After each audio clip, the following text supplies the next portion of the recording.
The idea of video is an image that changes and moves over time. Here we've represented that with a timeline. We divide the second into 24 frames. Each frame will have its own image. That 24 frames is called the frame rate and measures the number of frames in 1 second. And those images, when played back rapidly, will make an animation or video.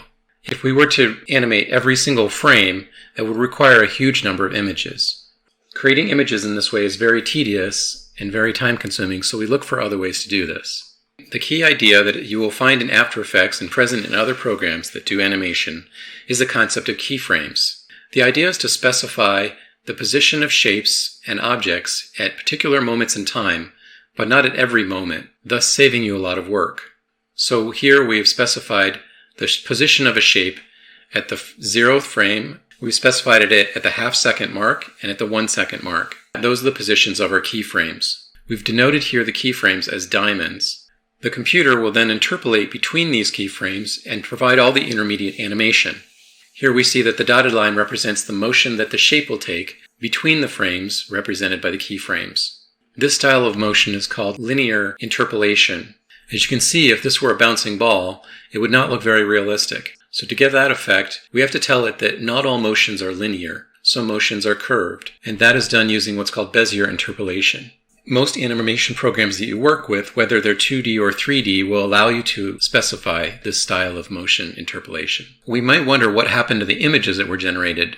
In fact, the animation program such as After Effects is able to generate all of those images on demand as you play back. It's automatically generating those intermediate frames and then creating an image so that you can see what the animation will look like. This is the main benefit of using an animation program. The images that correspond to all those frames that we need, 24 per second, they're all generated automatically by the animation program. And using only those 3 keyframes, we can specify a complete animation. What else can we do with this? Well, we might want an animation to happen slower or faster. We can do this by moving the keyframes in time. If we move a keyframe closer to another keyframe, that means that it will reach that point faster in time, so it will speed up a motion between those keyframes. If, on the other hand, we move a keyframe away from another keyframe, you can see that it now takes more frames and thus more time for the ball to reach that other point, and therefore the motion will appear slower because our keyframes are further apart. So far, we've been looking at this simple animation that's been taking place over time, but we have to keep in mind that we're really talking about 2D animation, and that this animation can take place in a 2-dimensional space. Let's think about how we might animate a ball that moves around on a circle. So how do we start? We know that we want to start the ball off at the top, and so we set a keyframe at 0 and call that the first position. Now we know that the next point is going to be at 1/4 of a second. We specify another keyframe, and this is at the right side at the 90 degrees.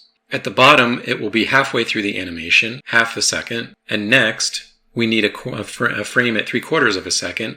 And finally, to end this, we want the ball to be back at where it started, and so we need another keyframe at the starting location that represents 1 second. So these 5 keyframes specify how we want the object to move. Now, if we were to animate this just naturally, we would end up with a circle moving along a square. This again is linear interpolation, except this time in 2 dimensions.